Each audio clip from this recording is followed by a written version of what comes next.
发言人下午好，我是半岛电视台的。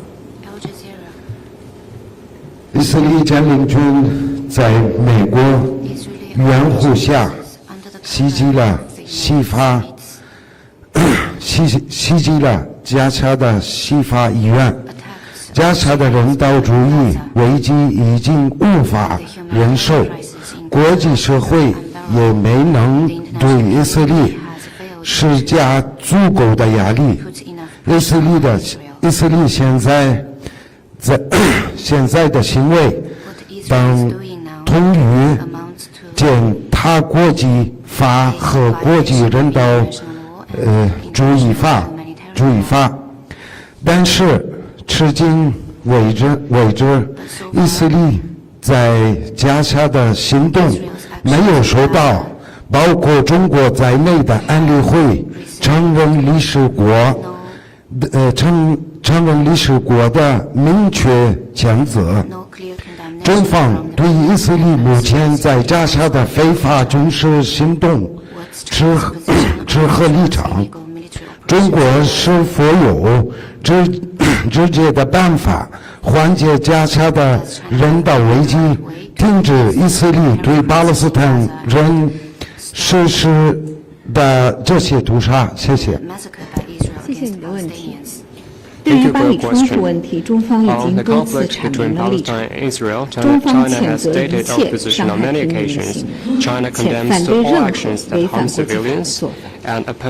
中方反复呼吁尽快停火止战，避免更严重的人道主义灾难。我们也一直在为此奔走斡旋。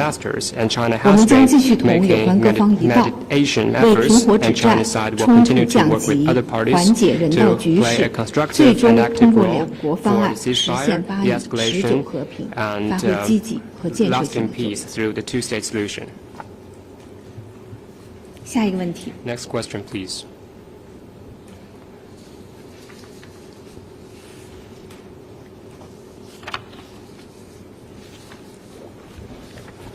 谢谢发言人。刚才你的回答，我们都理解中国从开始中国对巴以冲突的立场。可是现在以色列的军事已经到了医院里边，这个联合国的目前中国在内就是没有真正的做一些，就是真正的让以色列停止这个对老百姓的灾难。中国能明确的告诉我们，中国真有什么就是能做的，在停止这个屠杀？谢谢。同您一样，中国也对目前加沙的人道局势感到非常的担忧和痛心。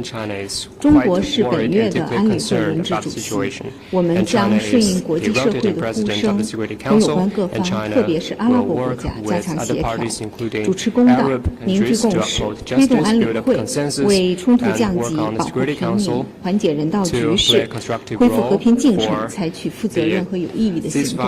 我相信你也注意到，中方的特使，包括我们的亚非司司长，最近都在各国访问，一直在奔走斡旋。我们将继续为此发挥积极和建设性的作用。North Africa and Western Affairs has visited other places and will continue to play a constructive role in this regard.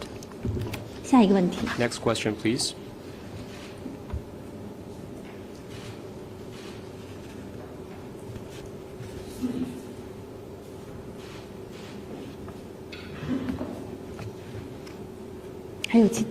还有其他问题吗？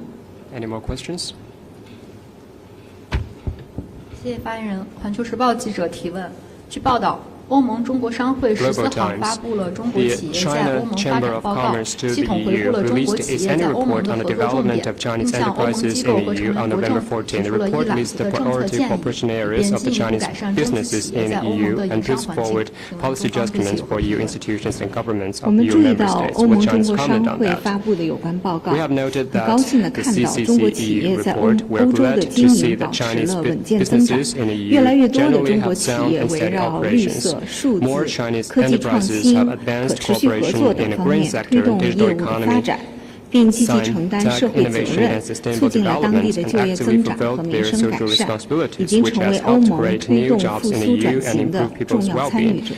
同时，报告也反映了在欧洲的中资企业的一些担忧，包括欧盟将经贸问题政治化、泛安全化的倾向，欧盟去风险政策的影响，以及科研合作受阻、办事及沟通效率不足等营商环境方面的问题。中国和欧盟同为构建开放型世界经济、捍卫多边经贸规则的重要力量，双方应当共同维护经济全球化的正确方向。推动贸易和投资自由化、便利化，减少壁垒，避免增加新的壁垒，实现更高水平的互利合作。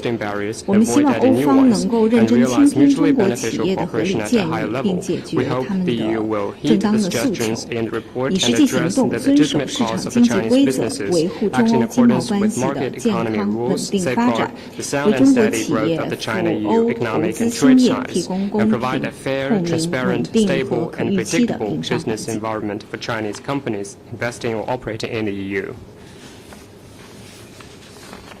下一个问题。 Next question. Good afternoon, AFP. I got a question on the US President Joe Biden. He said on Tuesday that China has real problems because the US is re-establishing its leadership in the world.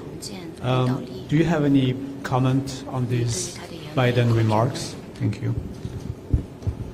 我想，世界上可能不存在没有问题的国家。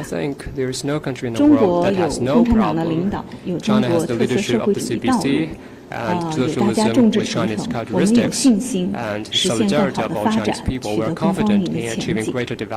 我们希望美国也能认真地解决自己的问题，为美国人民带来更好的生活。 关于中美关系，我想讲的是，要实现中美关系稳下来、好起来，关键在于双方都要共同努力。最根本的一条就是相互尊重。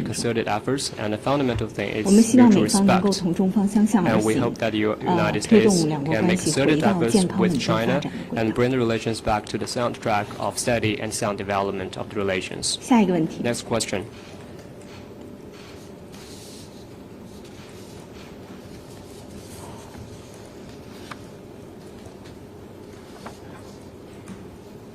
还有其他问题吗？ Any more questions?